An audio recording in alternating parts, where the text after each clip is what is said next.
Aquinas' second argument for the existence of God in the Summa Theologiae is sometimes called the argument from efficient causes. And the basic premise is everything that exists in the world around us has a cause of its being. It doesn't cause itself to exist or just exist necessarily forever, but it has an origination from another. Some people think this is the same as the first argument, which is from material change, but actually it's different because it has a far more extensive scope. And basically what it's saying is we live in a world in which we notice there are many different existent realities that are distinct. None of them are the cause of their own existence, and yet they all share in existence. So how do we understand the derivation of existence in the things around us?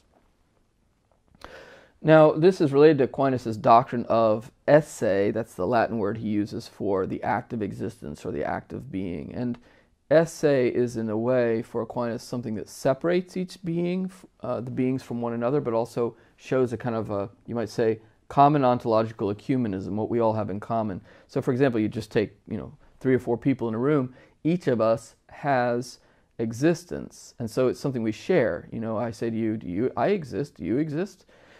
And you say, stop being metaphysical. But actually, it's not just a mischievous question or a curiosity. It is actually mysterious and profound to think about the uniqueness of our existence and its temporality and finitude, and the sort of mystery or majesty of being, and we all share in that. And so it's something we have in common, but it's also something that's absolutely distinctive of each of us, so that in a way it separates us. Like, my existence is not your existence. If I cease to exist, happily you don't cease to exist, but it's also true vice versa.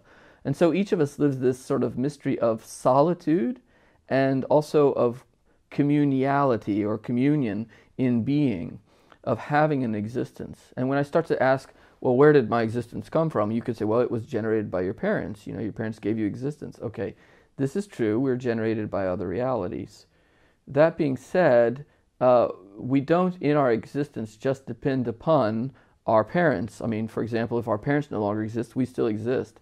We depend on oxygen, the heat of the surface of the earth, a certain amount of vegetables and nutrients that are derived each day by farming, that are delivered to us through the services of others in a vast political network of interdependence. So our existence is actually something sustained through the activity of a lot of other creatures. And nobody can say, oh, my existence is completely autonomous. I don't need anybody else to exist. I gave myself being. I maintain myself in being. I will always be. This is silly. We obviously have this solitude of existence, but we also have received it from others and then are sustained in it by others in a vast network. Okay, so then Aquinas says, if that's the case, then everything we see around us is itself caused by other beings in its very being, and is not a sufficient, you might say, doesn't give a sufficient explanation for its own sustenance in being, or its own endurance in being.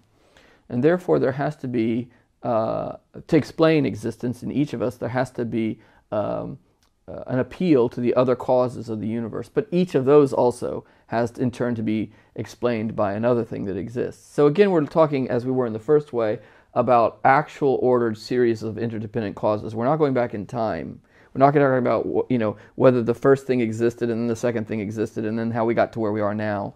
It's not a cosmic history, which is very speculative and hypothetical and we don't know very much about, or even if we know a lot about, we never know about comprehensively. It's about now. Right now, everything that exists depends upon something else that exists, or many other things that exist. Can that be the whole summation of everything in the universe? Or don't we need to posit something that exists that doesn't give, that doesn't receive its being from all the others, but gives being to all the others? And that's what we call the mystery of God, or the mystery of the absolute author and giver of being, who is, you might say, hidden from us behind the veil of derived creatures who we don't experience immediately, but who we can know by a posteriori argument to exist necessarily. There is some necessary being. The Bible calls God He who is. I am He who is what God says to Moses. There is some existent being who is giving existence to the rest of the world and is not himself dependent or caused in any way.